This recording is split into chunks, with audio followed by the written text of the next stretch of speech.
First time.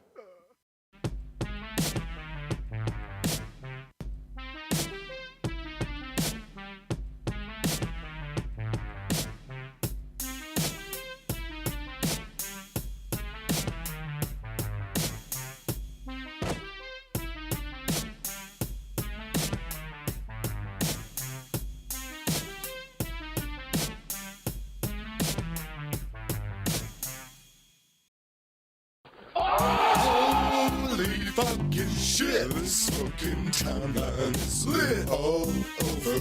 It's over, world's biggest Alex Joner. Holy fucking cow, this fucking timeline is all over. It's over, world's biggest Alex Joner. All of my sexual fantasies involve handcuffs.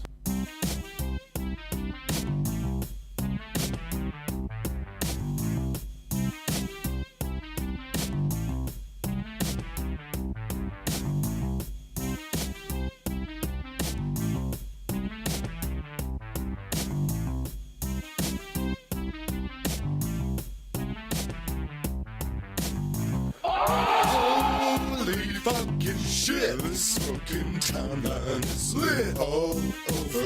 It's over, world's biggest Alex Joner. Holy fucking cow, this fucking timeline is all over. It's over, world's biggest Alex Joner. All of my sexual fantasies involve handcuffs.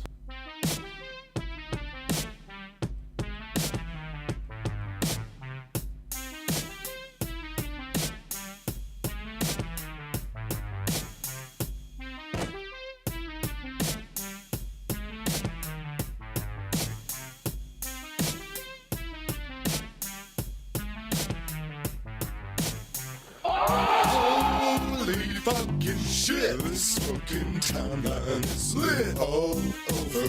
It's over, world's biggest Alex Joner. Holy fucking cow, this fucking timeline is all over. It's over, world's biggest Alex Joner. All of my sexual fantasies involve handcuffs.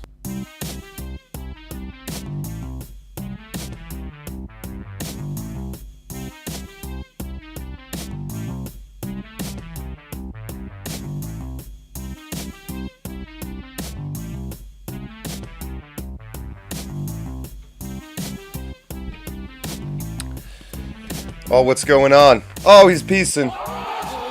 He's out. He's out. What is going on, chat? What's going on? What is going on? Welcome. Hope everybody is having a good Sunday.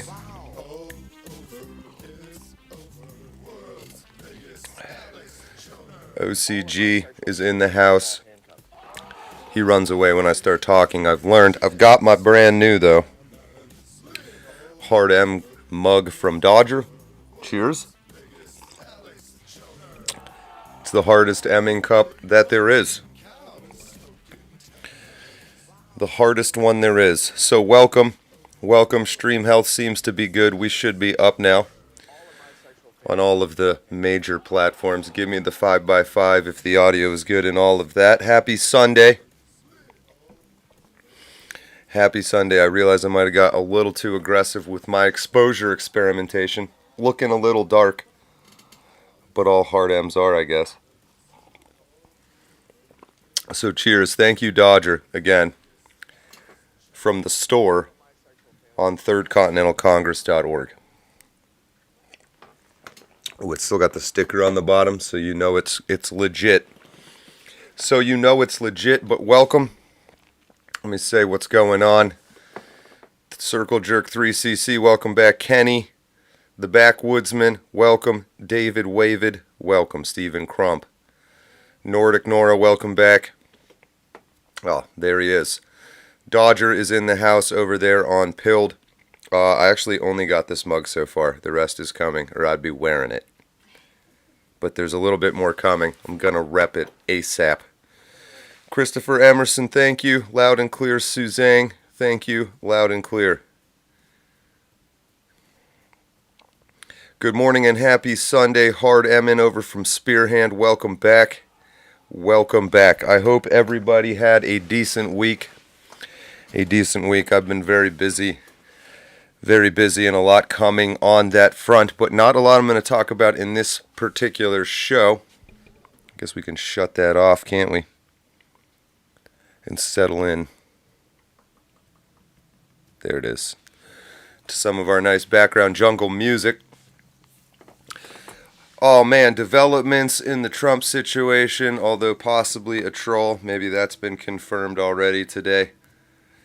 Right, Hunter Biden is on trial if you didn't know. You wouldn't know from watching the news.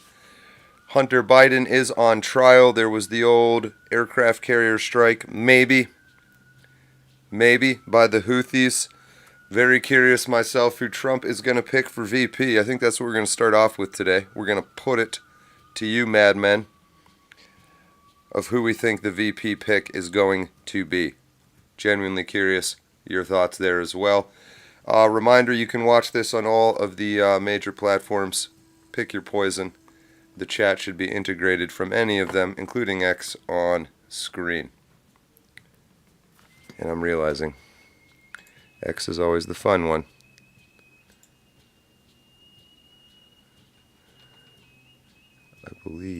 There it is. I believe it should be working fine, but we're sort of in a lull period here now that the Trump trial has ended.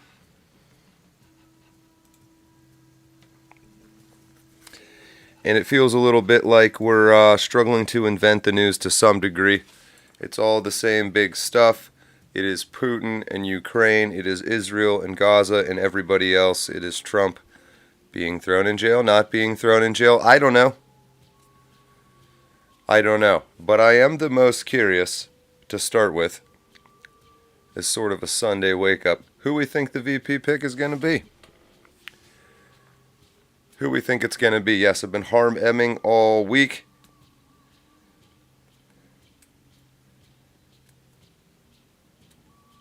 The possibility of the mistrial we could talk about if we want also.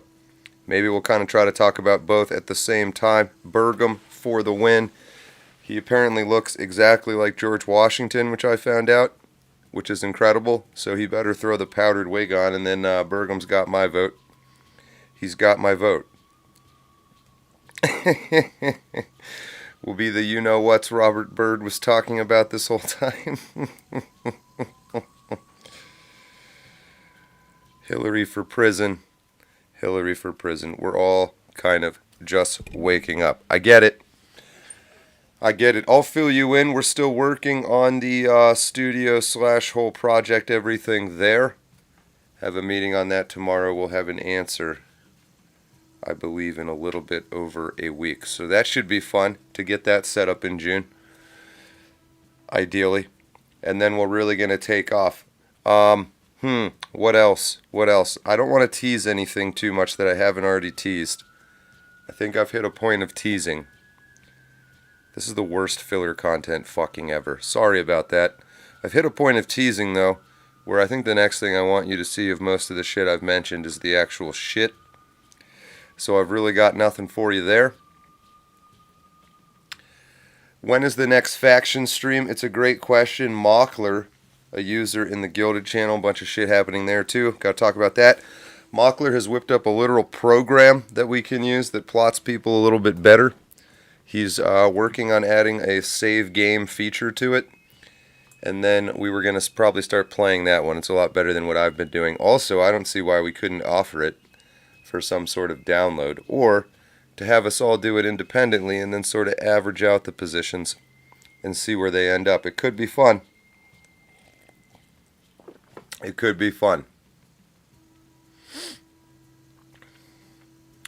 But the questions at hand immediately kicking off the stream, just a little bit past 10. Stream health looks good. I'm sorry, 10. 10 past 2 is what I meant to say. Just a little bit. I need some snuff, don't I? Is what's going on here. Don't laugh at me. Don't laugh at me, production crew. This battle against cigarettes has left me a shell of my former self. It's been rough. So we got to use Samuel Gawith's Dry Celtic Snuff Talisman. This tobacco product will make sharks eat you. It's a lot of high rate of shark attack / cancer in tobacco products. Just be aware. Just be aware. Do I think there will be a mistrial? No. Not from that stuff, although I haven't dug into it. So what Suzanne was talking about is there was a guy on the internet, right? That should always be a bit of a, let me take a step back here. Oh, a guy on the internet said, okay, Doesn't mean it's not something, but a guy on the internet said his cousin was one of the jurors, and he knew ahead of time that Trump was going to be convicted, and Merchan, clown show judge, is taking this seriously, I guess. So there's a couple different none of these are my theories. There's these lawyers out there that create content and all that fun stuff. I spilled stuff on my shirt already, I've realized. Who cares, man? I don't care anymore. It's all so tiresome. Screw this show. Screw the brand. Burn it all down, Pookie. Burn it all down. I'm sorry. Let me sip. That was the snuff talking. I got to work myself into a rage to create the content that you love. But I think I see her chatting about it here. Nope, did I lie? I didn't see it. Maybe I didn't see it. I didn't see it. I'm trying to get better at turning my head away from the microphone when I scream. I'm working on it for you. You're welcome. But yeah, so will there be a mistrial over this guy who tweeted or Telegram channeled or whatever it was? But then we found out that Merchant announced that this happened, but that nobody has yet verified whether or not it was a real thing or not. And the guy, apparently, this is all just stuff I've seen on the periphery, right, reading other people's content. The guy said he is a professional troll. It's a troll account that made this post. Oh, man. Some hard M in that cup. So I don't know. I have done nothing but seen it obliquely, right? Obtusely. I was very obtuse, as Andy Dufresne would say, is how I saw this. I don't know the truth. We can look it up if you like. Calm down, everybody. Everybody stop. Okay, everybody start again. Don't be a pussy, John. Keep smoking until your 40th birthday. That was about 4,960 years ago. It's been a while. I don't think I'm going to quit at this point. I'm several Egyptian dynasties deep into it. It's going to be tough. You love podcasts that yell at you. So anyway, that's the mistrial thing, is without bothering to do any research on it whatsoever, because now doesn't feel like the time for it for me, but just at a glance is that it was maybe a troll, maybe not, maybe cynically it's a way to extend this and start it all over again and keep Trump from campaigning even longer. I kind of try to picture myself as sitting there as the bad guys, if you will, and saying, all right, well, we kind of need to stop him one way or another. No matter what, we cannot lose this election. Is sort of the constraint you're operating under, so it seems. Although I do believe they are pursuing, with Trump, ways to have him be their puppet. Jeff Poor, by the way, check out the fake chicken bird flu, all fake. I did see that as well. The guy in Mexico who had bird flu was apparently like dying of diabetes, was morbidly obese, had kidney failure, and hadn't been near a bird in 7 months because he was in the ICU. So yeah, so the old bird flu is going around. The bats have all been killed by the soups by the predatory soups that hunted them down and put the bats inside of themselves and then made the very strangely dietary inclined Chinese people of Wuhan were like, I'm really hungry, but I want all my food to be still kind of bleeding and chirping and cawing and hanging from meat hooks in a heavily irradiated and polluted back alley wet market. That is where I would like to purchase meats to throw inside of my body. And then, next thing you know, COVID happens. Is I think how it went down. That is my recollection of the chain of events when I review the blockchain of COVID. Shitcoin, Batcoin, Guano coin. That's how it went down. That's how I remember it. So damn it, it's true.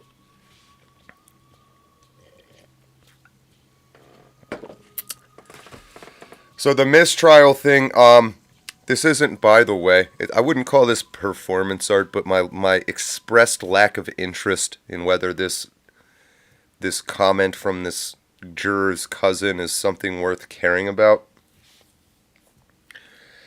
Yeah, we'll find out whether we want to care about it or not, whether or not it's real sooner or later. And that's just a part of the show I don't really feel inclined to pay attention to. That's my take on it. We're moving on from that.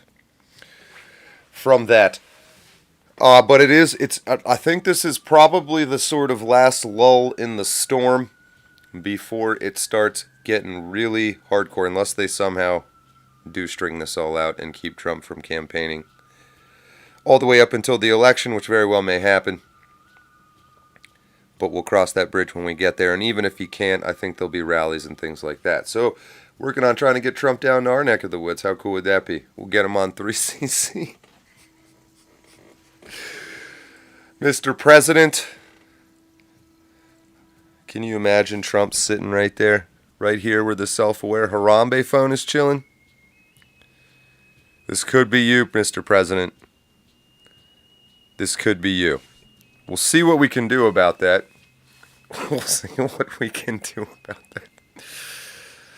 A lot of anti-Benny sentiment in the chat at the moment.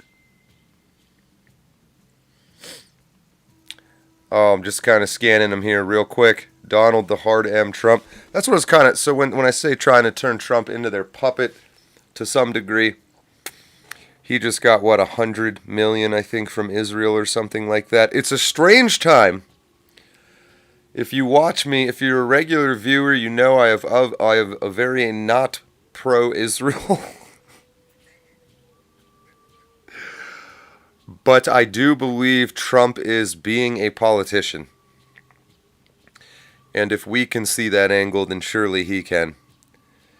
And we like to hold on this channel that we're willing to give it through this one more election. Yes, we believe the last one was rigged, all of that stuff, of course, but there are actions being taken this time around that were not last time around. It takes a long time for everybody to kind of wake up. It takes a long time for smart people and confident people and people with ideas to learn how to work together. We're still going through quite a bit of that, I think. Right, all the skills that matter in real life that you're not taught. And one of the unique problems on the right, as a group of individuals, if you will, is this great cosmically true paradox. There's a severe aversion to communal behavior because it shares maybe a language root with communism. Dr. Tetanus, welcome back, and thank you for hooking somebody up with a membership. Members' names will show up in green, by the way. YouTube chatters' names in green. The yellow badge is first 6 months, and then it turns white. And there's only one white guy out there. Tingley Jim, the unicorn. Circle Jerk 3cc, my weekly donation to Linda's thirst trap. Epstein didn't Epstein himself.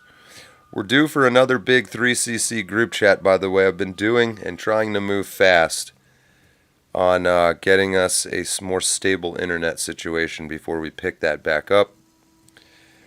But we're running out of time here. We're going to have tons to talk about. Shit's going to go nuts. So we will get that going. we will get that going. But right now, the thing I am the most curious about is who Trump's VP will be. I'm all over the place. My focus is like, come on, man! Oh, see, I didn't turn away. This is some good shit, and I think I want some more of it.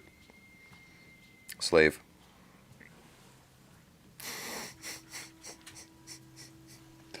Would you mind? Would you want to just fill her up? You're like, which camera's in it? Oh, I'm only this one. As long as you're behind that, you'll be good. We're getting a refill. We might just black out today. It's Sunday. Jesus himself, once upon a time. You might not be familiar with this story, so let me tell you here while I wait on my refill, my refreshment, my holy water, if you will. How Jesus sort of went viral the first time. It's a true story. This almost might be a no chat window sort of level of true. Oh, no, sure, it's way too dirty for that. We got to keep the arms crossed here. What even is that? Is that snuff? Who cares? I don't care. Don't care. The planet is burning down around me. It's burning down around me. Palestinians cradling their dead children. Here I am.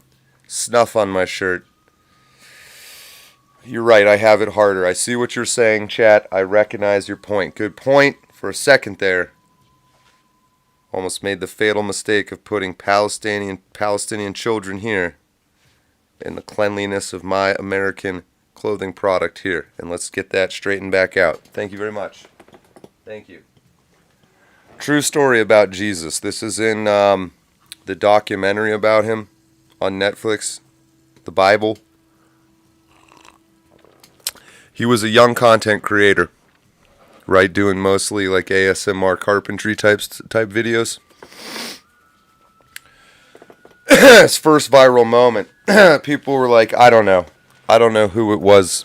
His friends, family, voice in his head, no idea. But they were like, Jay, Jesus, he was Mexican, right? Jesus, you need to put yourself out there more if you want to be a content creator. You got to grow your brand.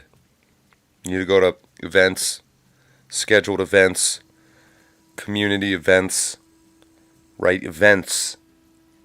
Jesus, you need to get out there and grow your brand. And he's like, oh, fine. Where do you want me to? Where's a party? I'll go live stream. So he goes to a party.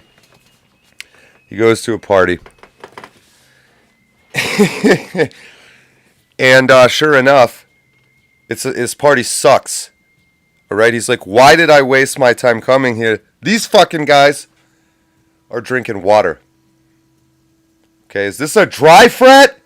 Said Jesus. Is this a dry fret that you drug me to? Paul, Simon, whatever your pledge name is this a dry fret? And he goes, sir, yes. And again, first viral moment, Jesus was like, this water in your kegerators, right, in your quarter kegs, in your jungle juice, your jungle water, stupid, nope, wine, snack on that. And ever since then, his channel exploded in popularity. He just dropped all the ASMR carpentry vids, and he really elevated his content to another level. And we pay homage to that here on this Sabbath, which is actually Saturday, not Sunday. But don't think too hard about that. So that is a true story. Go tell your friends, your family, your parents, your priest, right? Go inform them. Say, Father, whatever your name is. My priest growing up, I don't know if I should say that, but he has a hilarious, he was a raging alcoholic, and his last name was effectively something like Bacardi. Okay, true story. That's actually a true story. Well, that story is actually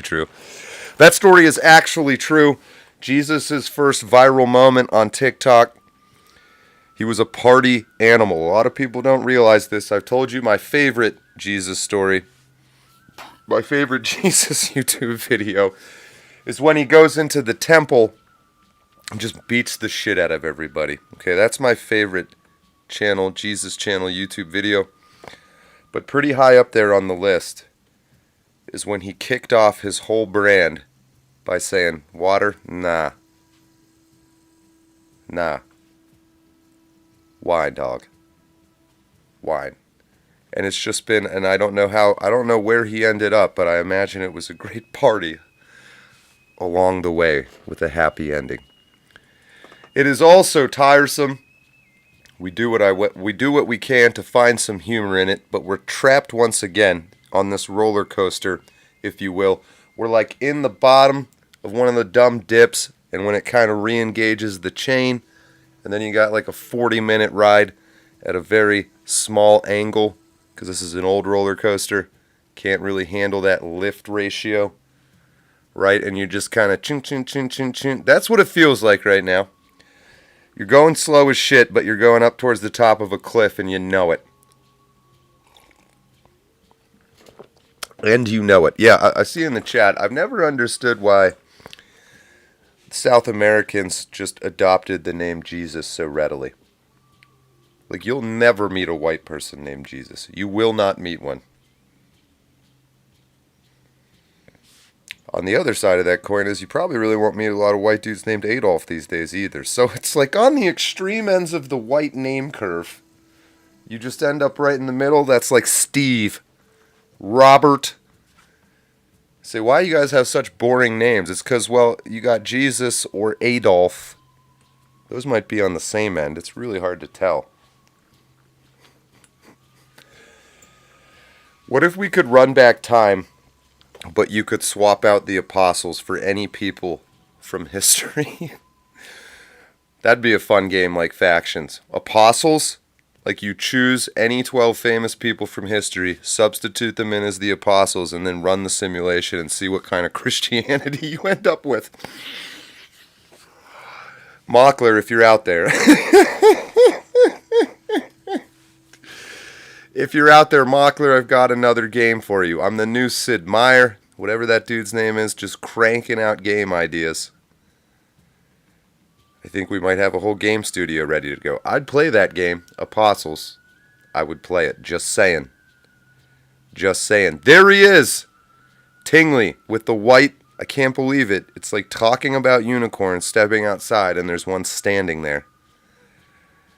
Welcome, Tingley. The Kennywood ass coaster. Adolf Ward. If I have one or more children, I will name them all either Adolf or Jesus. That's a promise. Maybe a Socrates. You're right. That would be pretty good. John Otter is getting us back on track with a real question over on Pilled. Hey, Johnny, what if the Republican National Committee declines to nominate Trump? And every Trumper writes in Trump. I do think there is a legitimate, non-zero anyway, chance that they literally might just not nominate him. I think we all know what would happen. Chan Law Monkey, Lincoln for Judas. Lincoln, very polarizing. Very polarizing. I don't know if I'm fully with where you're at on Lincoln. I find him interesting and I would like to fight him. Here's an Abraham Lincoln story if you don't know. And why he's just, in spite of what he has done, and I see where you're coming from, it's hard for me not to like him. So he was a totally insane child. He was probably bipolar. He was also gigantic, and he was deformed with Marfan syndrome, right? His weird-looking face. He actually had this great campaign comment, this witty one-liner, right? Back in the 18 whatever debate, the 1840 something, 50 something debates, where his opponent was calling him two-faced. Said, my opponent, Abraham Trump, is a two-faced liar. And Abraham Lincoln goes, motherfucker, if I had another face, do you think I'd wear this one?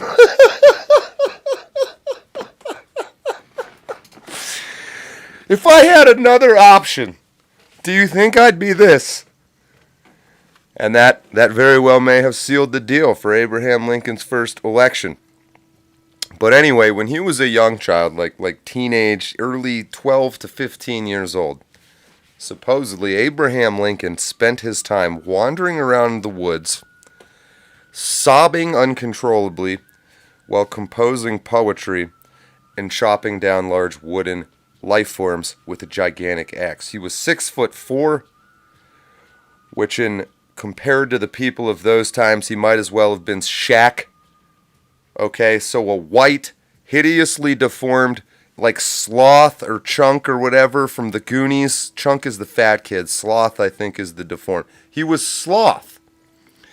Except he was freestyle poetry rapping while crying and chopping shit down. He was totally insane. But when he was, I believe, 16 years old, right? Picture your modern 16-year-old now. When he was 16 years old, there was this crew of, they called them ruffians, right? Bikers. Harley biking, outlaw, biker club type dudes. Just back in the mid-1800s before there was bikes. And what these guys would do for fun is just kick the ever-living shit out of each other. They called it wrestling. This is true. And apparently, the leader of this, the most badass of these guys, got it into his head that this 16-year-old sobbing, poetry-writing weirdo slothing his way around the woods was a clown. And so he made fun of him. Apparently, 16-year-old Abraham Lincoln went to this, I don't know, probably 30-year-old, toughest of the tough guy crew and just beat the ever-living shit out of him because he was Shaq. And this guy was the toughest tough guy in 1850, was probably like 5'4". So he beat the ever-living crap out of this guy and earned their respect. And then my understanding is Abe got a job on a barge or a steamboat, sort of like Samuel Clemens, a.k.a. Mark Twain, did. Headed down south. That's where he witnessed slavery. And probably because of his experience getting picked on by Hell's Angels, he identified with that struggle. I don't know. Maybe it's all a show. I don't know. I think these people are real. Lincoln, Trump, I think they're real. I'm not saying they're too stupid to see how the game works. I'm not saying Trump is too stupid to understand the power of, let's call it, Israel for now. Just because somebody is courting with or communicating with or using, good or bad, but using power structures that exist before they're born into it, there it is, they say, I'm going to use this. I think it's something to be cautious about leaders like that. They're smart, but it doesn't make them bad. It does not make them bad. But Abraham Lincoln, it's been a long time since I seriously read about him, but I did read about him a long time ago, seriously, somewhat seriously. Fascinating dude, fascinating. Just insane. Just that, fucking just trees, fucking roses are red and violets are blue. Is that a Hell's Angel? Hoopla! Just like what? He's not a real person. That's just not a real person. So I respect it. That was a tangent. I apologize for that. I apologize. Telling a lot of stories. Maybe we just do story time. I always have in my back pocket, if the show totally starts breaking down, that we're going to go to poll on 4chan. I've managed to avoid that for like 9 months now. So ever feel like I'm like, oh man, I'm running out of things to talk about. So, well, if you run out of things to talk about, then we got to go to poll. It's like, all right, well, there's definitely shit I can talk about then.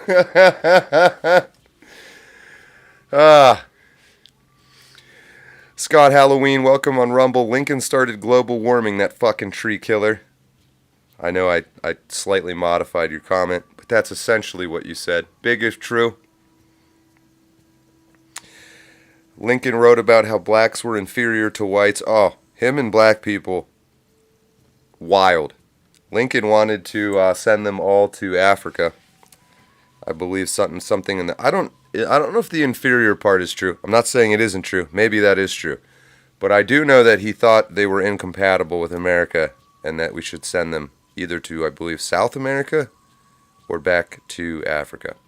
And there was, of course, that whole Liberia movement, right, in Africa. And then, so here's another little mini story.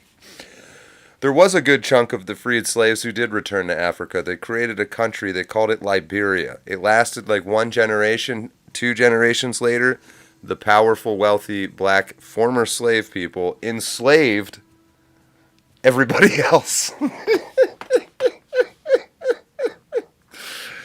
Don't laugh! Every time I start having this gallows humor, this mimetic fucking laughing, I remember Jack Nicholson in The Departed, where he's, don't laugh, this ain't reality TV. I know it's not, but it feels like it is sometimes. Fucking Liberia. True story. I ain't doing your homework for. I will not write your book report, but you may copy off mine. I left it out there sitting. You can copy it if you want to.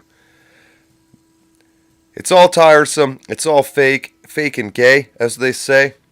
It's fun to see some of these words re-entering the battle. Right? Like Top Gun, Maverick has re-engaged, except faggot and retard have re-engaged. Sir, faggot has re-engaged, sir. The Iceman's gonna be okay. Retard has re-engaged. I'm fucking loving it. That's why I really, really playing with fire here. This idea of touring pole, politically incorrect. It's maybe the one heavily trafficked area still out there that there are no rules. But not right now. Not right now. Not right now. Not right now. Cannibals over in Liberia. I see we got some straightophobes in the chat. We got some straightophobes. Liberia was the first libertarian national convention, Lord of the Ree, and welcome back, Lord of the Ree, by the way. 480 over on Pilled. Oh, that's a confusing. Where does the comment start? Gifted the can neocon boomer programming is thick in MAGA. Okay, so neocon boomer programming is thick in MAGA. Hard M is automatically dismissed as Jew hate. I think we need to start talking about this stuff. Okay, I may present some of it in an extreme way to kick the conversations off, to make it controversial, to give you some practice dealing with the emotional response before you're able to skip into the logical response, right? But again, if you say, John, some of the stuff you're saying, or at least the way you're saying it, is wildly inappropriate, I'd probably agree with you. But if you say that it shouldn't be talked about, that is where I've changed my brand. Okay, we question things here. We believe in mot juste. We want to know the answer. We're exploring. We're explorers, we are psychonauts as well as astronauts. We dive within as well as rocketeer without. All right, I'm done. I'm sorry.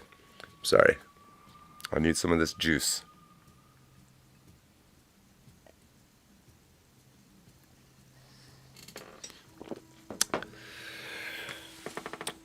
So I will allow it as the great moderator of all discussion. I allow discussion. The only thing you'll see me ban somebody for is trolling that continues beyond somebody else asking you to stop trolling. If you keep going, then like that, whatever that dude was on the other show, whose reporting status, apparently even YouTube thinks that guy sucks. Here's another quick story. We had, in that, maybe it was even the last live stream, but this guy popped in. He was clearly lost. He got offended. He started trolling. I believe I told him to get his retarded faggot ass out of this channel. He then reported me, and I said that's a retarded faggot thing to do. And we haven't seen him since. I do believe him. I believe he did report us. Maybe YouTube is really that far behind. But as a form of leading by example, I encourage you yourselves to respond to shit you're just tired of dealing with that way. Moving forward, not my problem sort of thing.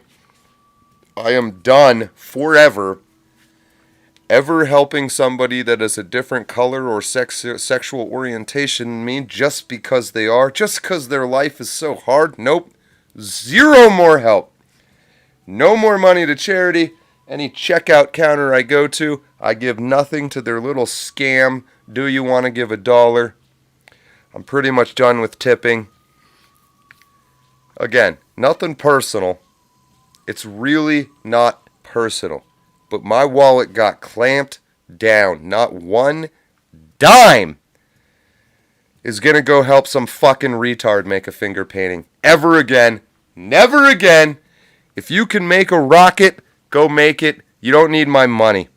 Okay? I'm trying to do too much shit nobody's giving me money for. And I put in these hours to do it. And then I got to turn half of that money and give it to some fucking retard. No, I am done with it. Dr. Tetanus, it's 2026. Barbecue of Haiti has been invited to the White House for diplomacy talks.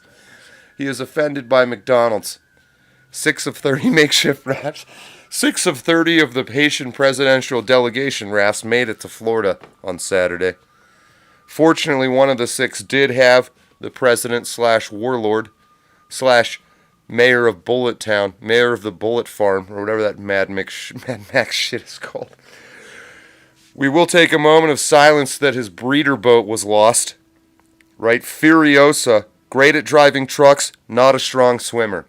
Not a strong swimmer. Charlize Theron was savaged. Haitian Charlize Theron was savaged by racist great white sharks in the delegation's canoe trip from the palatial whatever. Fucking Haiti. From the shithole of Haiti. The barbecue. Yeah, you really fucking synesthesia'd me there with that comment. I just saw a whole movie plot there. And it was fantastic. Like Captain Phillips just went through my head because of your comment. Except Tom Hanks was Charlize Theron. And that fucking weirdo Somali, Ilhan Omar's brother, whoever they got to play that role, was a great white shark with a Kalashnikov. I would watch that movie. So here I was bitching about no money. Where are the money people? All the money people out there, I want to create things that help humanity. I say, where's the rich guys that want to make movies? Who want to make movies? Where are the rich guys who want to make movies about the Haitian president? Alright, I'm fucking done with that. It's all tiresome. It's tiresome.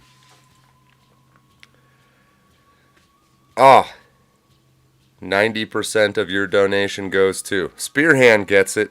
Spearhand, you get it. You get it. The racism of black people, I see some comments on. That's something. I'll allow the conversation on this channel. I'll fucking allow it. My thoughts? Yeah. It seems like the average black person is more racist than David Duke ever could hope to be. We had the woman stab a 3-year-old. That just went down. Caitlin Clark.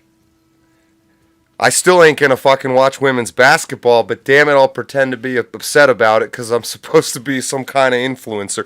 This Caitlin Clark situation. What's his Barstool Sports guy? Portnoy. This Caitlin Clark. It's outrageous. It's outrageous that she was left off the Olympic team. It is pretty fucking stupid business decision. I don't disagree there. It's outrageous. Yes, they're massively racist. Yes, she is getting physically assaulted worse than Jackie Robinson did. Someday are we going to have some stupid Rosa Parks Day about all this? No, probably not. It's for the better. Should we? Yeah, she's literally put up with more outright abuse than fucking Jackie Robinson already. Already, it's open. Women are brutal. We've talked about this before. They like to dress like homosexual men. It's bizarre. They're savage creatures. And what they're doing to Caitlin Clark. I don't care about women's basketball. I don't care. I don't care. I'm not going to pretend like I care. I'm not going to try to make it part of the culture war. It is the dumbest. It is, speaking of retards, okay, that word, it's like, what? You might as well go find 30 kids with Down syndrome and throw them a sack of hammers and one gun with one bullet and just see what happens. Okay? That's basically what watching women's basketball is like. I'm sorry, it's true. It's true. It's true. Lower the hoop to 6 feet or something? Maybe. Maybe. Still not. There's just nothing about it. It's like the whole... Okay, so we just had all this U.S. women's soccer thing. Nobody learns their lesson. Megan Rapinoe, or whatever her name was, the Rapinoe, the lesbian that raped hoes. Rapino. It's one thing to be horribly bad at a sport, okay? So we had this period of time.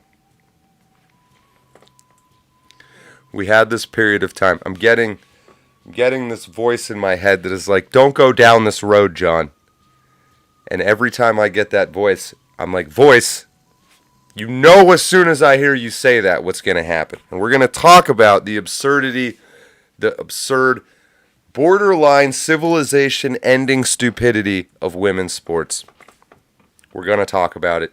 We're going to do it now. Now. It's the dumbest thing ever, okay?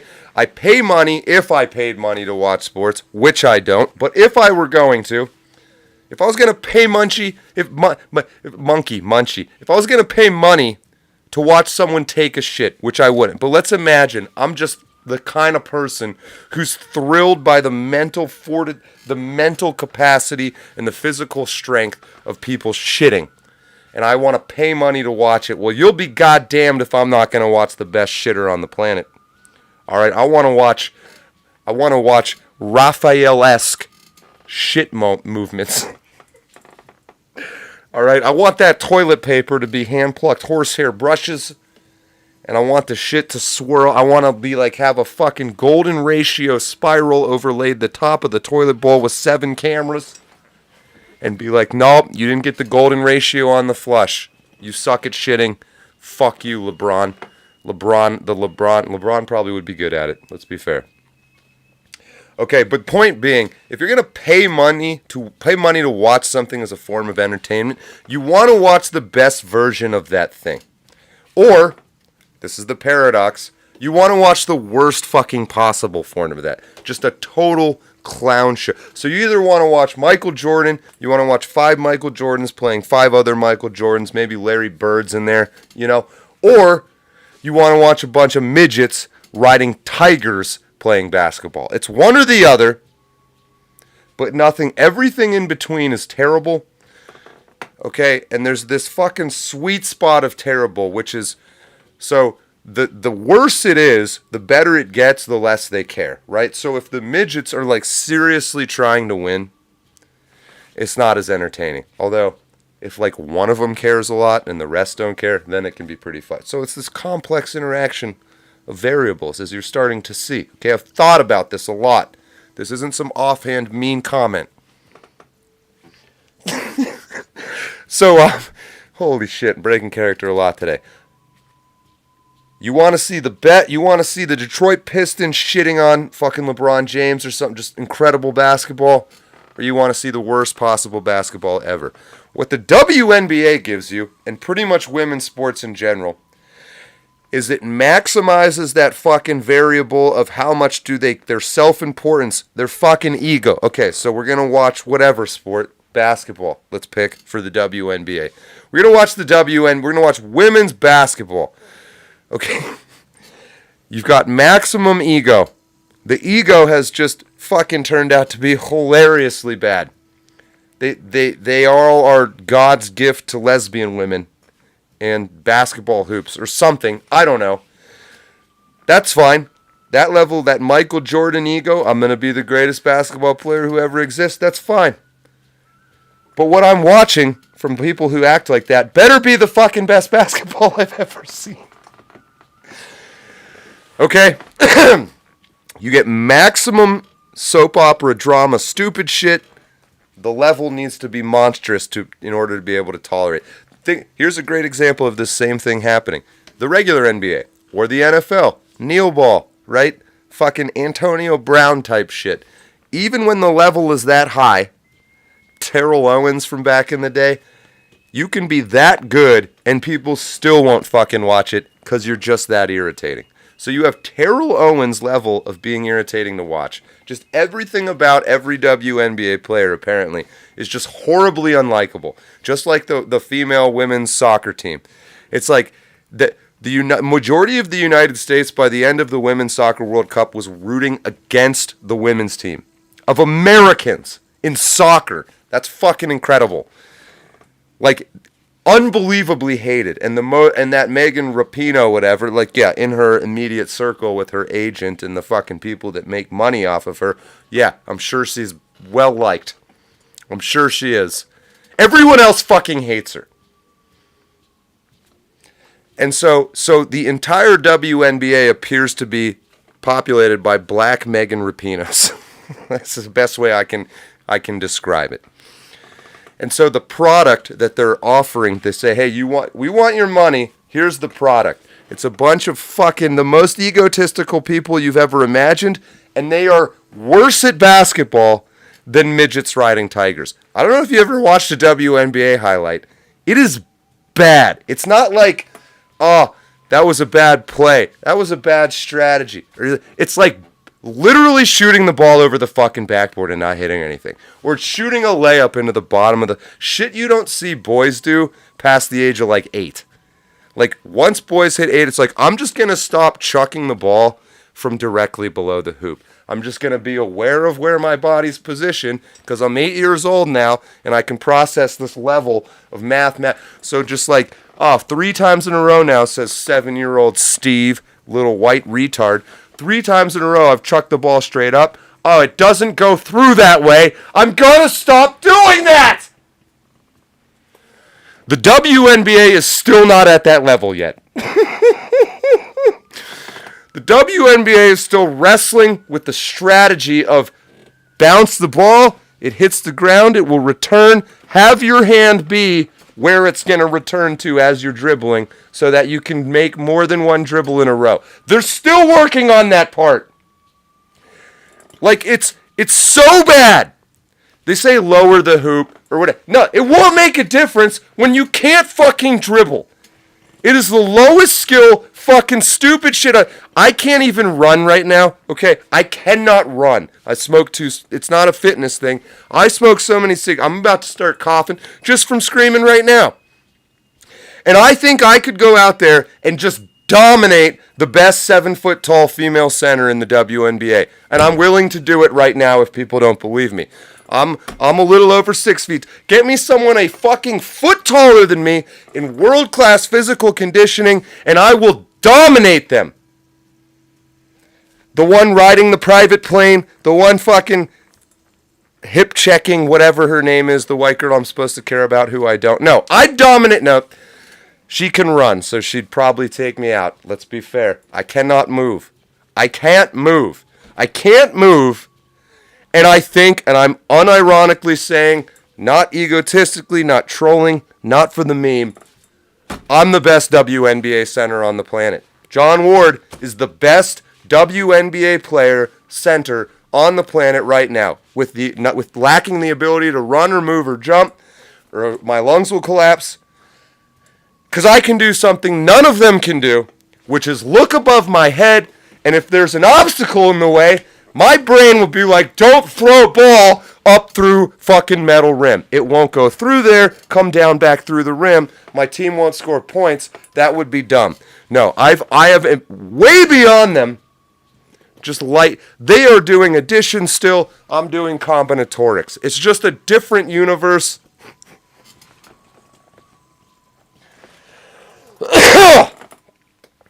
So anyway. Yes, the Caitlin Clark stuff is stupid. Yes, it's massively racist. Yes, I've learned how racist everybody else is. I ain't gonna miss out on this fun if everybody else has been having this fucking blast, apparently, just running around being racist and sexist, and they just all got to keep doing it.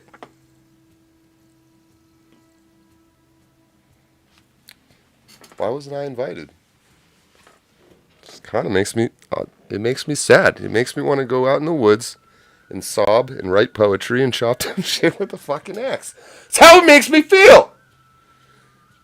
Just want you to know that's fucking. Why do people? What? That's how I feel. It's like why do people scream that with the presumption that anybody gives a shit? I've never really like if it's your wife or husband or something. All right, fair. But in public, why doesn't anyone care? Because you're you, man. Because if you looked in a mirror, that's why I don't care about you.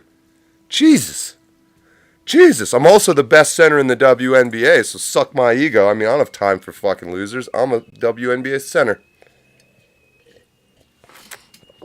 Oh, anybody got the number for the fever? I got a fever, and it's women's basketball.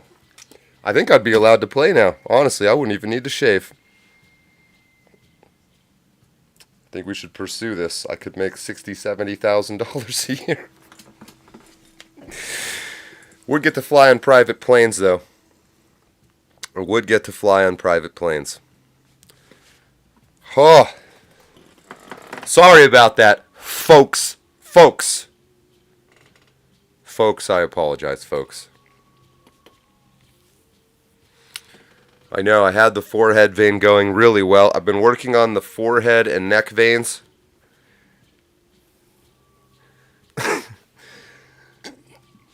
Joanna Man. I have seen Joanna Man. Thank you, Pictish. You're right. That's what this is all about. It's Joanna Man. Joanna Ward. I just won't even do a single thing differently about my period. Nah, no tucking. I might even cut a hole in the middle of my shorts so you can see my dick. And still try to act like I will just be up there post-game interviewing with just dick and nuts right there. And being like, it's really hard to be a woman. It's really hard to be wrong. I'm assuming that's how women talk. I don't know. I don't really listen to them. I hear some sort of vague phonetic intonation, right? Some sort of sound at a higher frequency than I'm willing to pay attention. Just like, you ever walk through the, not even, I was going to say the woods, but fucking urban, whatever. There's squirrels and birds tweeting, chirping. Do you fucking listen? No, you don't. You don't. And I'm the bad guy now suddenly for tuning out high-pitched noises? Let's be honest here. All we've really learned is that you are racist. That's what that really means. It's kind of fun to think out loud now that logic doesn't matter. You just arrange any sort of arbitrary arrangement of random words together, and it's allowed now. That's where we're at. That is where we're at. But we are also at 3 o'clock, roughly. So we're going to take our cigarette break. Rumble is having a bug. Well, that's nothing new. Maybe during the break, Lord of the Ree can explain to us how he seems to be able to keep Rumble working. But we're going to shut the jungle music down. We're going to go to where's my buttons? 10-minute break. Where's my volume? We're going to slam a cig. We'll be back shortly.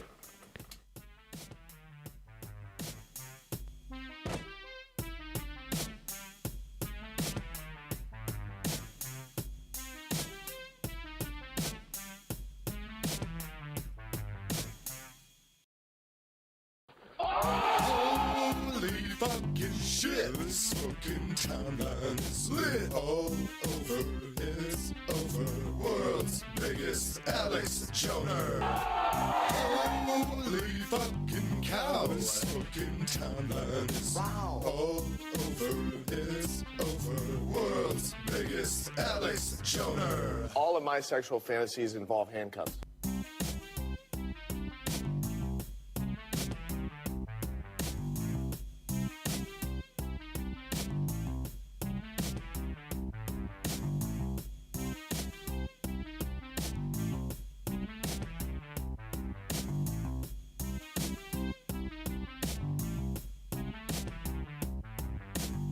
Holy fucking shit. The smoking timeline is lit. All over, it's over.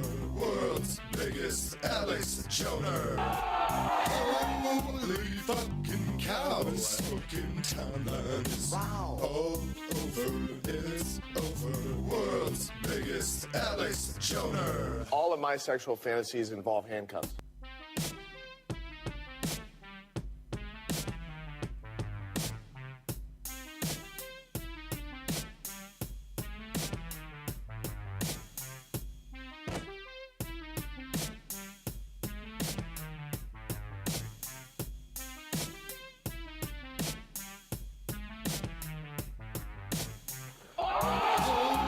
Holy fucking shit. The smoking timeline is lit. All over, it's over.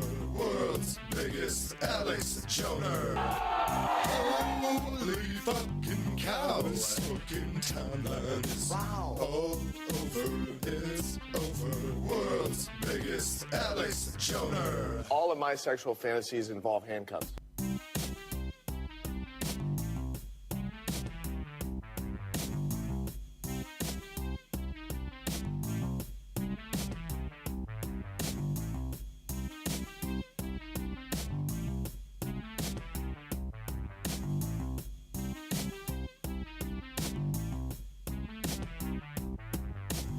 Holy fucking shit. The smoking timeline is lit. All over, it's over. World's biggest Alex Joner. Holy fucking cow. The smoking timeline is all over, it's over. World's biggest Alex Joner. All of my sexual fantasies involve handcuffs. Holy fucking shit. The smoking timeline is lit. All over, it's over. World's biggest Alex Joner. Holy fucking cow. The smoking timeline is all over, it's over. World's biggest Alex Joner. All of my sexual fantasies involve handcuffs. Holy fucking shit. The smoking timeline is lit. All over, it's over. World's biggest Alex Joner. Holy fucking cow. The smoking timeline is all over, it's over. World's biggest Alex Joner. All of my sexual fantasies involve handcuffs. Holy fucking shit. The smoking timeline First time. is lit. All over, it's over. World's biggest Alex Joner. Holy fucking cow. The smoking timeline is all over, it's over. World's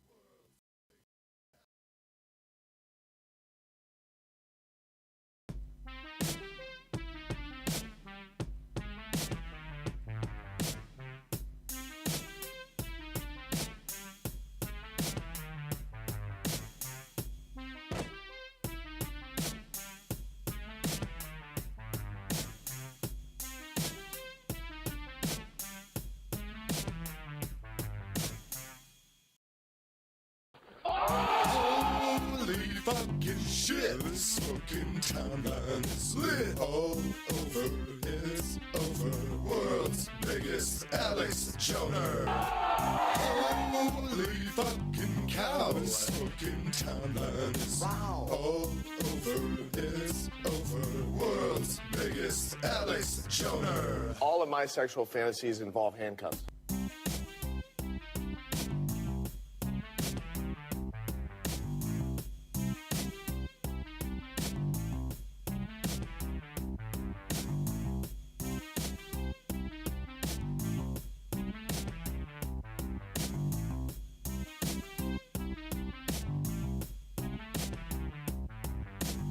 Holy fucking shit. The smoking timeline is lit. All over, it's over. World's biggest Alex Joner. Holy fucking cow. The smoking timeline is all over, it's over. World's biggest Alex Joner. All of my sexual fantasies involve handcuffs.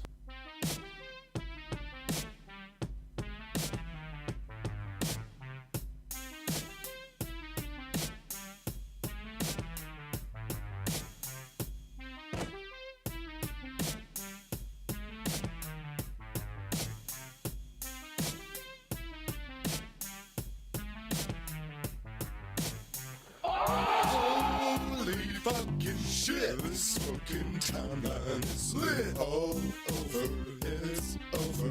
World's biggest Alex Joner. Holy fucking cow. This fucking timeline is all over, it's over. World's biggest Alex Joner. All of my sexual fantasies involve handcuffs.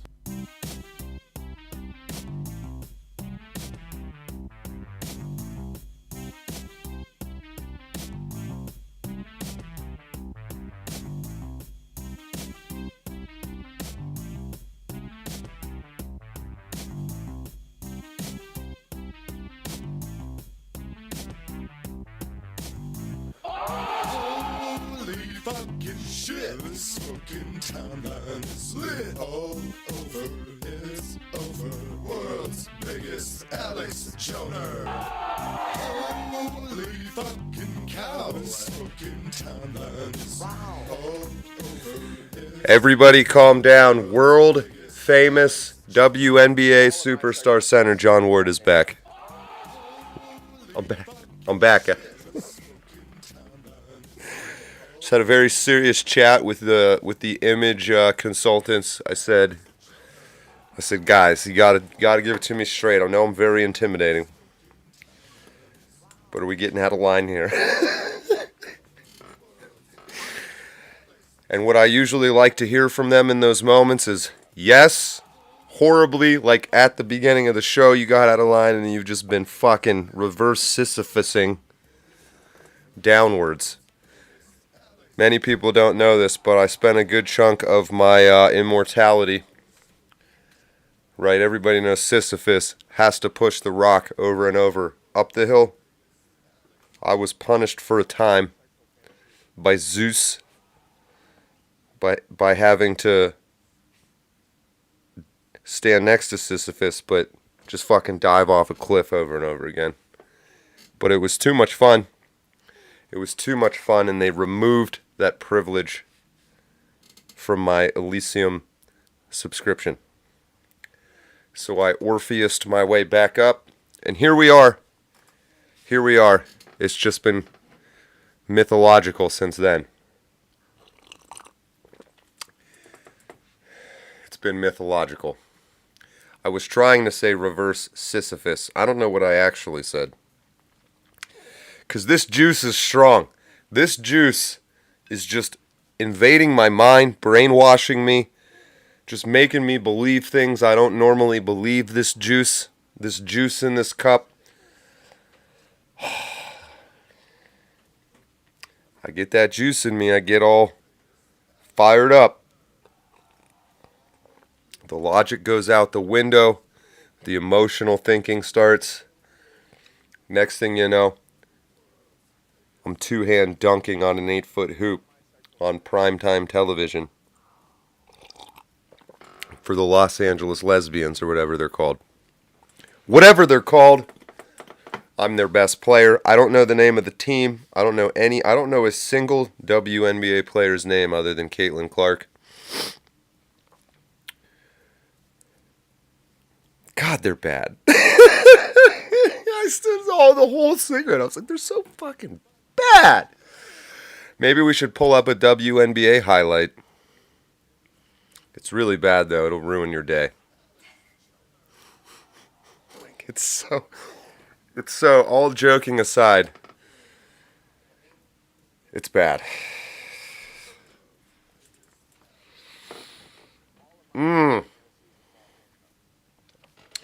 Welcome back, chat. We're gonna go for at least we're gonna do what we can to not pass out or black out before the second hour ends. I'm gonna put like 10 to 20% energy into making that happen for you. So we might just lose it. We might lose it. I might black out and just keep streaming all day. I don't know. We'll see. We'll see. I'd prefer to white out, frankly, because I'm extremely racist. But we can black out. That's not the end of the world. Not the end of the world.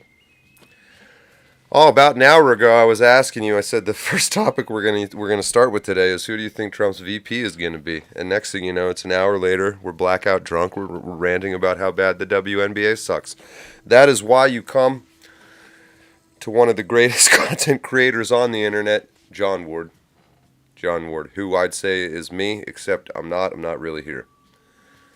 So it is what it is.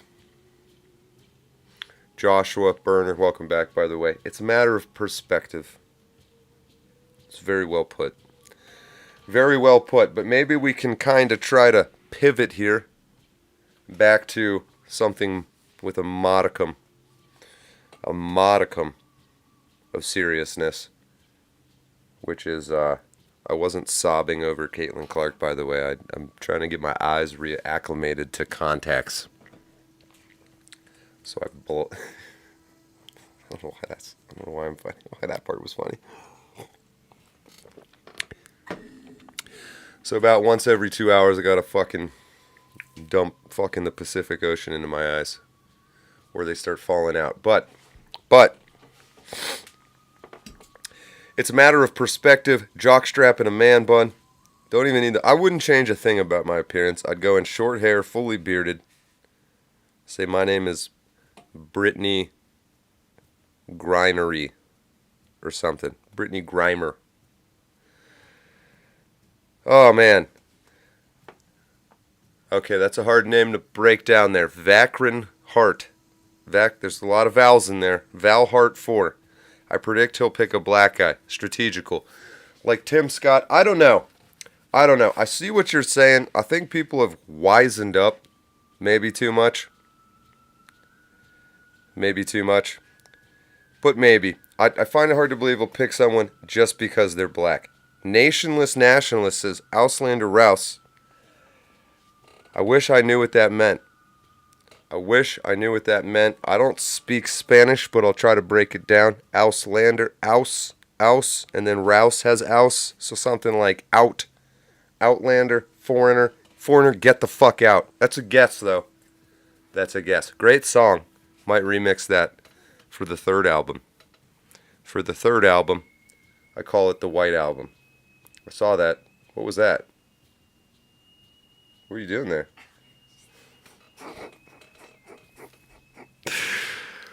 Rick Blackface? Oh, man. Maybe we should, instead of VPs, we should talk about band names. Like Justin Trudeau and the Blackfaces. That'd be a good one. Tulsi, no, I don't think she's on the short list. Oh, man. Do we actually have to do, like, real content? Should we pull up the list here? Not yet. We'll leave that to the serious... we'll leave that to the influencers to influence you. But we're keeping it pretty low-key this Sunday. Pretty low-key. If you're just joining us in the second hour, what have you missed? Man, I don't know. A lot. You should probably rewatch with religious focus the first hour of the show. Oh, no, I'm just kidding. But we're running out of time to have fun. Despite my best efforts, I'm running out of ways. This will be my pivot to the actual serious part of the show. And you can make your VP picks a part of this. We always kick off the show with the old James Franco, but Harambe's head.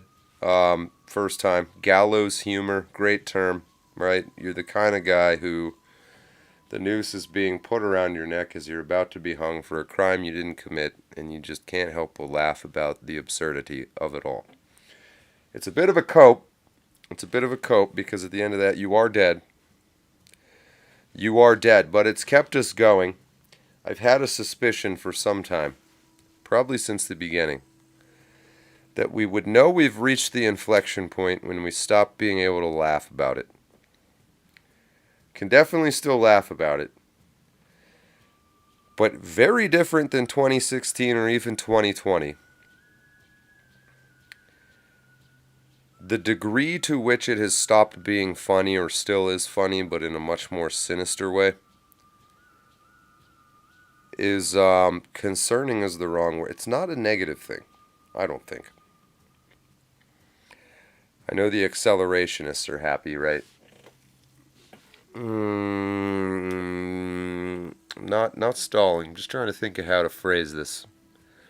how to phrase this truthfully, because I really do, number one, believe in Mojus, but number two, I have a respect for you, despite your best efforts. God, I want to hate all of you. Most of you I still do. Don't worry. But we have, you gotta bury it in an hour of bullshit and around all the drop frames and play all these games and say the right things in order to manufacture or carve out for yourself 30 seconds of space once a week to be serious with other real live human beings, which is kind of what I think we're doing right now. I know that was a lot. You followed it or you didn't. It is what it is. I am not black-pilled, which I see people misunderstand sometimes. The also tiresome, right, I don't think is a black pill. It's like somebody who is screaming and emotional saying they want to kill themselves. They're not going to. They're not. It's the robotically dead inside looking person that probably will kill themselves when they say that. They probably won't say it either. Because you have that whole split between that I don't give a fuck sort of reaction, which you obviously still do if you're saying that, and then you get the you just stop caring. And I know realistically it's, you don't live your life caring and then one day stop caring and then live the rest of your life that way. But the sheer absurdity of it all, the things piling up, the questions we don't have answers to, the fact that they haven't been answered this long is adding to how serious they seem. So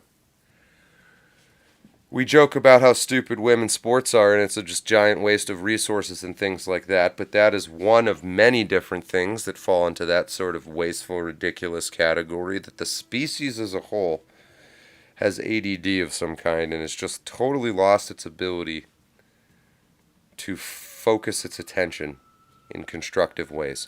You have people out there that seem to be making an effort to redirect that attention. I would put Elon Musk in that group. Hey, let's turn our eyes back towards the stars, something like that. But yet he's involved in this, I used the word combinatorics earlier, this combinatorics, let's just get that word into our vocabulary. So combinatorics, you combine toruses. A torus is just a three-dimensional, it's a donut, okay? That's what a torus is, a donut. It's the word for the shape of a donut. Why is that an interesting mathematical object? Because a torus is when you take a circle and you rotate it around a center point. So circle, 2 dimensions, rotate it into another 3-dimensional circle. Combinatorics is where you keep doing that, and keep doing that, and keep doing that. You say, well, okay, who gives a shit? That's all kind of just whatever, just abstract math.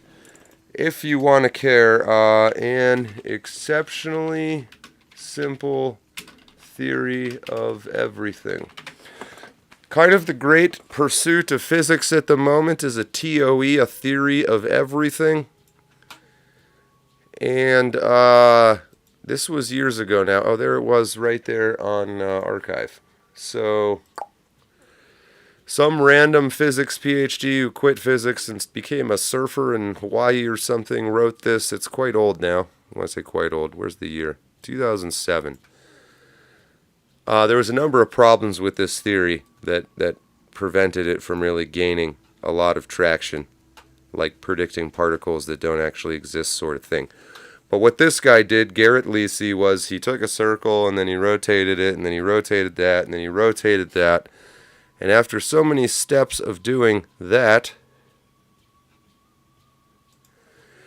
he realized that it sort of accidentally created a mathematical model of the way this shit all works, and quite accurately, other than having particles that don't exist and things like that.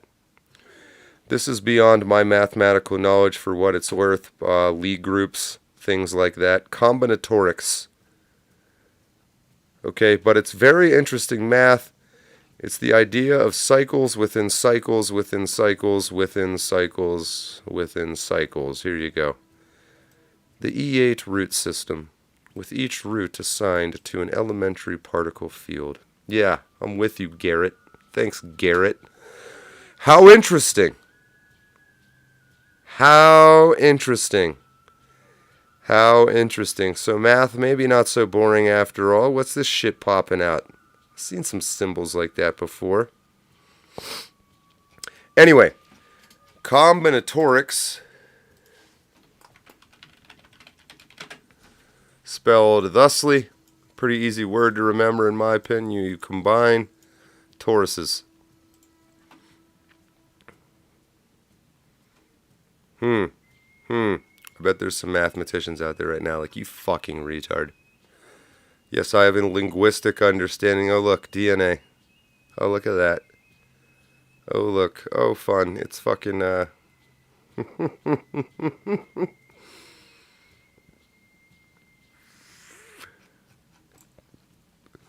feeling a little platonic solids here from these pictures.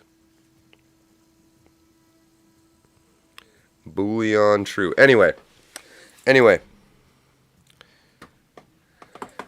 So Elon Musk is what I was talking about, where he has on the one hand this sort of, I think, genuine desire to get to the stars, to move mankind, to expand mankind and knowledge. And on the other hand, he came up through DARPA and has this relationship with Peter Thiel, and is obviously a billionaire and has his own motives and things like that. And so he's combinatorial, right? There's more than one cycle going on there that makes up Elon Musk. You want to take this torus and call it Elon Musk, use a torus as a model. Within that torus will be infinitely smaller cycles, and then he exists, that single torus exists within a bigger structure. DARPA, America, the universe, things like that. We're all like that. I think shifting from torus to torus, if you will, is a bit of a choice. You have boundaries of where you're allowed to move through the anthroposphere that is talent-based. So if you lack the intelligence to even think about or perceive something, you're obviously not going to be in that world. Likewise, if you have the intelligence but lack the interest, huge problem for me. You will not be in certain toruses, in certain worlds, certain universes. Hollywood, something like that, politics. You just won't be there if you don't give a shit either. So some sort of combinatorial confluence, if you will.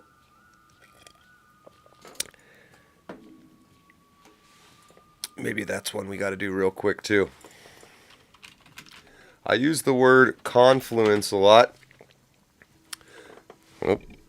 The junction of two rivers, especially two rivers of approximately equal width. You can see the language root right here, con, together, that sort of con. Together flow. Where two rivers flow together and join as a confluence. I think that is a great word. As a believer in Mojust,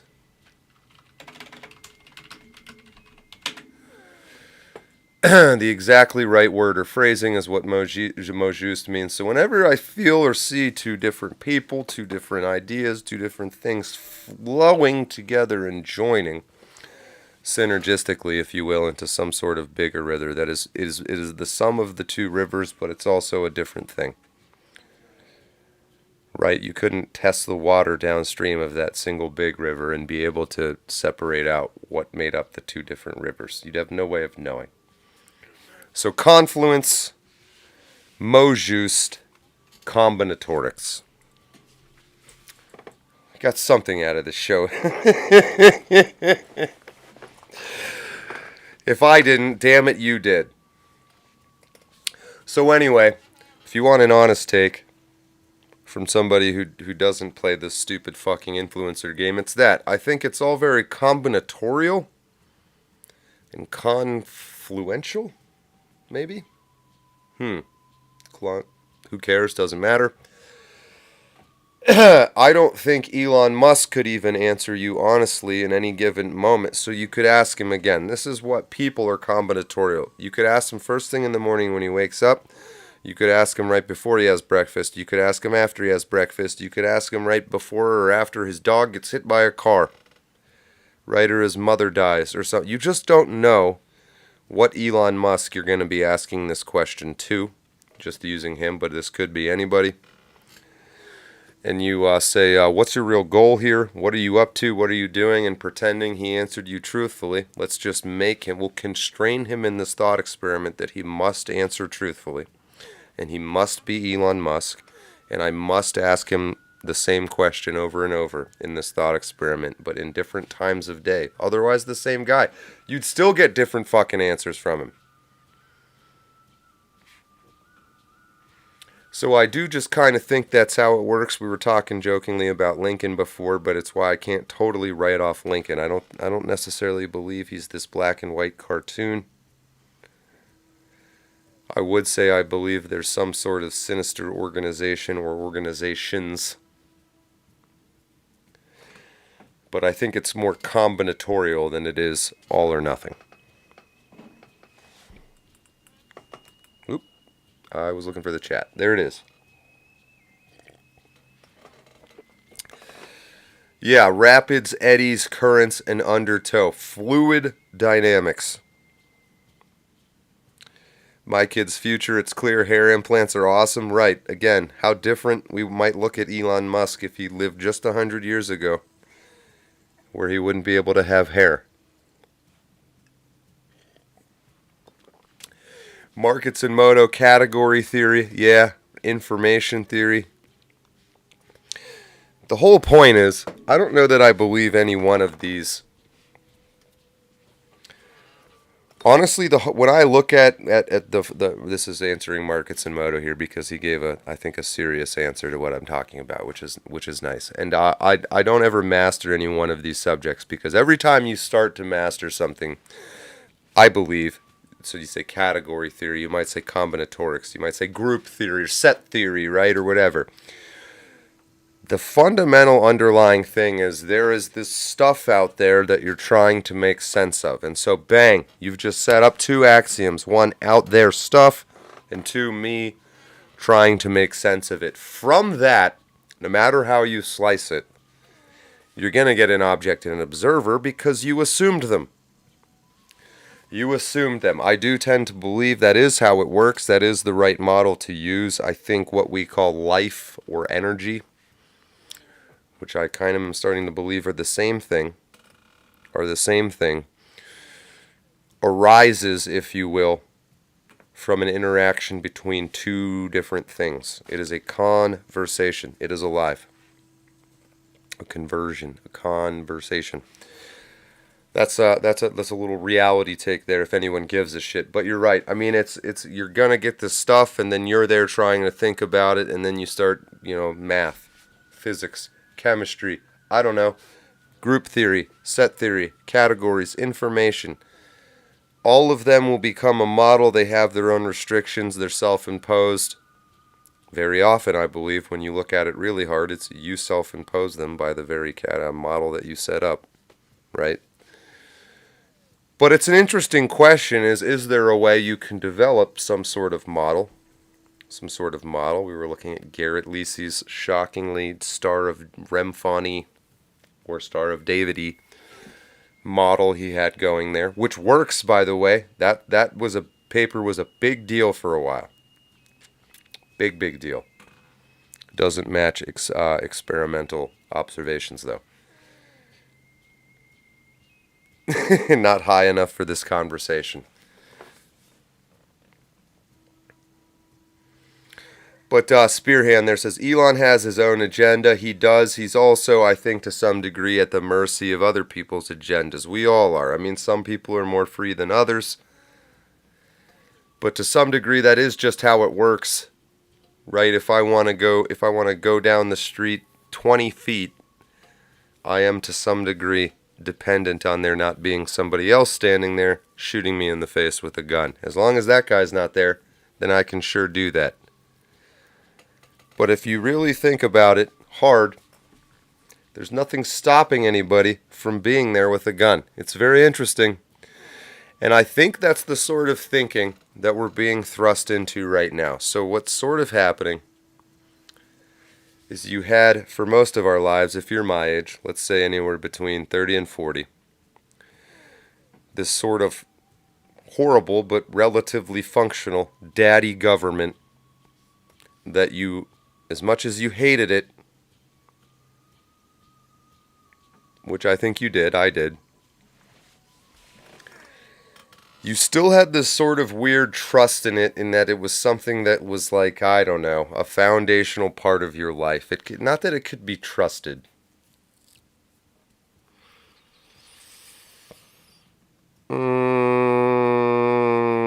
Maybe that it could be trusted. I don't know, or at least that it was to be respected.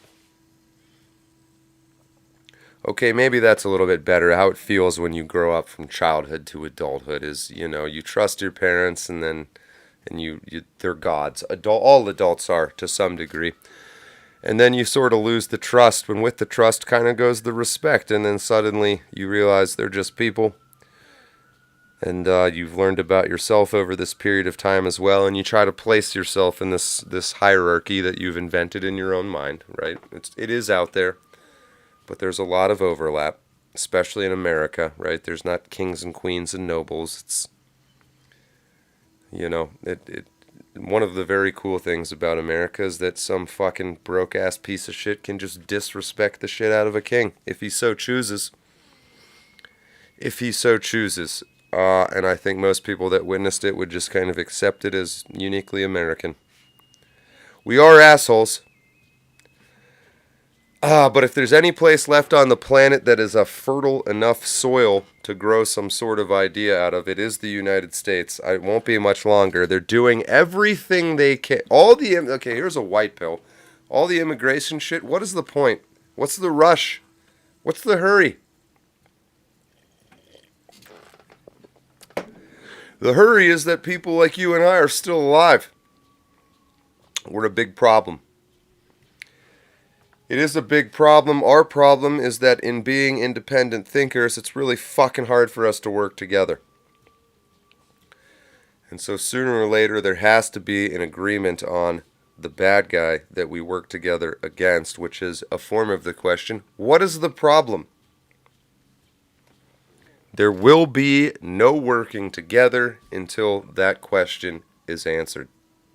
There'll be attempts at it. People will pretend to. There'll be 500 different answers to that question, and people will begin work in those directions, right?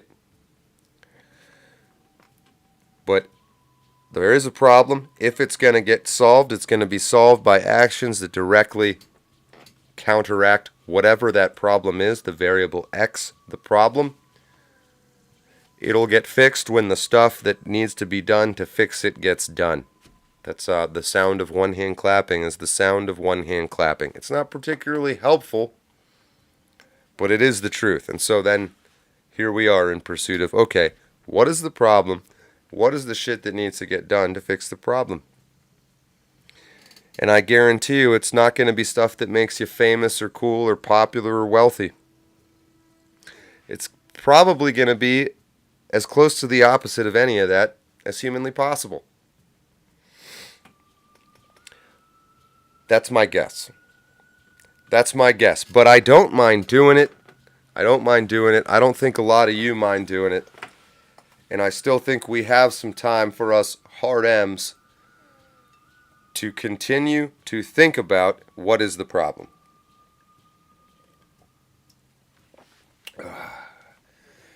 And just like group theory, set theory, category, information, whatever, I believe you're going to decide or you're going to discover, if you're honest with yourself, that it is a very, very hard question to answer, because what you're going to do, if you take it seriously, number one, you're probably, like I would do if I saw someone saying something like, what is the problem? I'd be like, go fuck yourself. I don't care. Why would I give a shit? Who are you? Which is fine. And that's part of the problem. Not people not paying attention to me, but that attitude. And it's not the problem to have the attitude. The problem is that it's, I think, appropriate to have that attitude. That's part of the problem. It is rational to not fucking listen to authority anymore.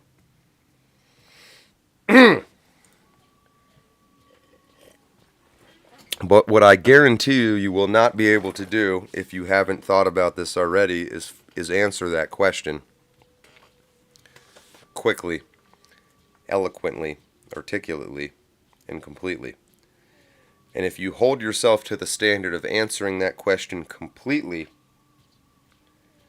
you're going to be looking down at like a 1,000-page book by the end of it. And that is not, the answer to the what is the problem is not a 1,000-page book. It can't be.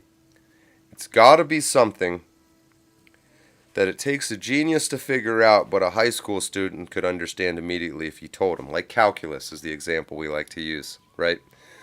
It took Isaac Newton to figure it out, or Leibniz, or whoever you want, whatever. It takes a genius, but you can explain to a high school kid well enough for them to be able to do the math. You know, basic integration under a curve type shit. So they have the ability to understand it, just not necessarily figure it out of nothing. But most of us are old enough now, right?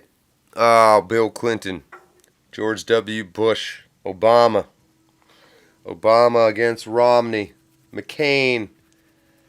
You're starting to build up this chunk of memory and history as an adult, this kind of cool period between early 20s and 40s or something like that, where you start looking back at your past and you have 10 years as an adult, 20 years as an adult, 30 years as an adult, more time as an adult than as a kid.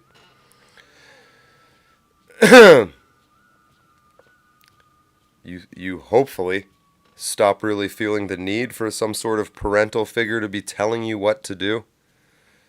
This combinatorial world where the internet and smartphones have allowed you to be controlled, but at the same time, you have access to a lot of information people couldn't access before. And you can be sitting there getting brainwashed, but then through your own actions come across something that unbrainwashes you. It's very combinatorial. And maybe the thing driving all of that, whether you'll get a good or bad outcome, is your consciousness. What sort of choices it's making. I don't know. A lot of interesting things have been sort of cemented as true, I think, in the past century. Like the idea of needing stress in order to be healthy. Right? If you don't use it, lose it. Astronauts go in space, there's no gravity, their muscle mass starts to waste away. You need to stress the muscles to not waste away. And so gravity, which over 100 years will bend you into a little fucking... At the same time, without it, you'd be much weaker. It's just, there is no winning. It's very combinatorial. That's a good example, right? If you went to the moon, you'd be superhuman. But if you grew up on the moon, you'd have 1/6 of the body strength as you do on Earth. Or like that stupid show, The Expanse. I can't believe I didn't think of that earlier. They've colonized Mars, and Mars has a little bit smaller than Earth, so a little bit less gravity. And so the Martians, when they come to Earth, the gravity really fucks with them. But that is the idea. That's an interesting thing. Nicholas Nassim Taleb with the idea of anti-fragile. Circle jerk, by the way. Everyone demand a 1099 and don't pay or file and keep the fruits of your labor. Also, we're going to need a shitload of dimes. I really like, if you don't know Nicholas Nassim Taleb, Black Swan is his famous one, but anti-fragile. Okay, so his question was, what is the opposite of fragile? And most people would say something like durable, resilient, strong. And he made correctly the observation that is not the opposite of fragile. That is just a less degree of fragile. So fragile is something that doesn't like being disturbed or shocked or stressed. It will break very easily, any kind. There's some kind of, whether it's physical, mental, whatever. Something that's fragile does not like stress, does not like being attacked. Anti-fragile would be the opposite of that. Not just something that is durable, that's just a lesser degree of fragility. Something that likes to be attacked and will grow stronger when you stress it. And his example from Greek mythology, great one, is the Hydra. Every time you cut off its head, 2 more grow back. The Hydra likes to have its head cut off. It will not just, it's not just resistant to it. It doesn't have strong neck armor. It literally wants to get its head cut off. It becomes stronger. A Hydra would probably, if evolution was real and Hydras were real, have very weak, easily cuttable heads. It would throw its cut head section right in your face every time it saw you. It would want to get its head cut off as quickly as possible, as many times as possible, because then it becomes a 5 billion headed Hydra instead of a 1-headed Hydra. So that is the opposite of fragile, anti-fragile. Nicholas Nassim Taleb is the guy who wrote that book, financial guy, mostly known for the Black Swan event sort of idea. But anyway, the point of bringing that up again was another example, another exemplar, if you will, that there really has been, I wouldn't call it new thinking in the past 100 years, but it's certainly entered the mainstream. If you're willing to do a tiny bit of work for yourself, it's out there if you want to go find it. I think I talked on the last show. Here's an example of a sort of like anti-fragile. Pistol Pete Maravich, famous white NBA player. His dad was a great player. He wanted his son to be great at basketball. He thought hard about how to do this. What plan did he come up with? It was this. He would make young Pete Maravich sit in the house, not allowed to come outside, and his dad would play basketball in the driveway in full view of his son. And his dad would purposefully act like it was the most fun thing anybody could possibly do. He'd stay out there for hours. He would just cheer and shout and love every second of it. And then his son, of course, sitting in the window would be like, I want to do that. And he'd say, nope. Too fun. No, this is too fun for you, Pete. Sooner or later, his son gets to a certain age, still relatively young, and his dad finally just stops saying no. And the very first time, young Pistol Pete, never needed to be told, hey, come shoot some hoops with me. He was just desperately waiting for the day his dad didn't tell him no. And Pistol Pete just became the most insane, ball-handling motherfucking, insanely. He would watch movies in high school, dribbling a ball in the aisle. His dad never once said, Pete, get out of bed, we need to practice basketball. He never said once, Pete, we got to go play, we got to go train. Nothing. This kid trained himself because his dad spent a few years of his childhood not letting him do something and making it seem awesome. It's interesting. It's interesting. It's the one thing that makes me kind of wonder about this whole Trump situation, if I'm being honest. The one thing that kind of does make it feel like a show. If there was a benevolent paternal figure still out there in charge somewhere, he's Pistol Peting us. Or maybe that's our tendency to not give ourselves credit. It's hard to say. It's very combinatorial, if you will. If you will. And that's the end of my thoughts on it. We had an hour of humor. We had an hour of philosophical seriousness. Maybe the first hour was the serious one, and this was the humor. It all depends on how you slice it up. But we, I believe, are maybe 2 to 3 weeks out here from entering full election mode on 3cc. Things going on right now. Hunter Biden trial. Think what you will, make predictions what you will, but I encourage you to make a prediction on that or anything else and see how right you are. Trump, mistrial. Will he go to jail? Will he go to jail? Who will his VP be? That sort of thing. I encourage you again, write down your actual prediction and then check it against what actually ends up happening. If you want. If if you want. I have been working on some stuff, which I told you earlier. I will not tease any further. I'm just going to work on it now. I think release it, so that'll continue. I am making an effort here in the next few weeks to put out some of sort of the regular content, like the Joe Biden shitting himself. Holy crap.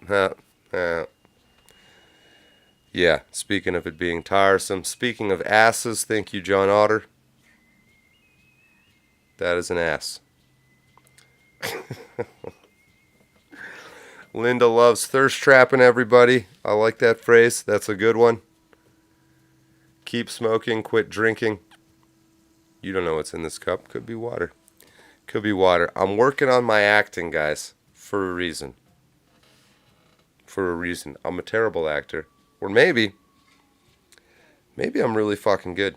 I think it's fair to say nobody fucking knows what my plan is. So, I think I'm good. I know there's discussion. Who's he working for? Say, I fucking told you. Nobody believes me. Everybody's got to be working for somebody. There must be an explanation for all things that happen. Can't be faith. Can't be some higher power out there still pulling the strings, even of the bad guys. Right? That can't be true, can it? I don't know. I do not know. I do not have the answers. I am not real. Harambe phone would tell you it's the Jews, but I have silenced him for today. It's just a little too much hard emming from Harambe phone. A little too much hard emming. We've been sort of holding off on the show in bringing on other guests, bringing on new delegates, things like that. There's two things going on. Number one is our continuing hilariously attacked internet. The other one is the Gilded channel has its own shit now, so we might be developing some sort of IRC chat client. We got to figure that out by mid-June. But it was nice having you all here from 2 to 4. Sundays, 3cc, the main show. Having some juice. I encourage you, if you'd like to support something like that, thirdcontinentalcongress.org store. Loading. Right here, our resident artist Dodger makes many, many things. Oh, look at that one. I think I got that one coming too. So Dodger, if you're out there, this stuff, the rest of my stuff is, I think, supposed to come by Tuesday. I know we got some test calls on the docket, some people to add, things like that. Final chat run through.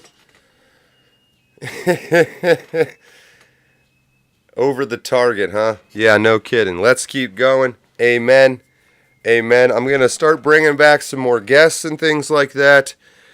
Everybody's been busy. Everybody has a life. But I'm glad to have you all here. It is a good time. It's kind of nice to take this sort of inconsequential, fun, final deep breath before it all starts really going down. If it seems boring, enjoy it, because holy shit, this is about the end of it for the foreseeable future for all of us. So, I'll be here. I know you will be too. More content coming for you this week.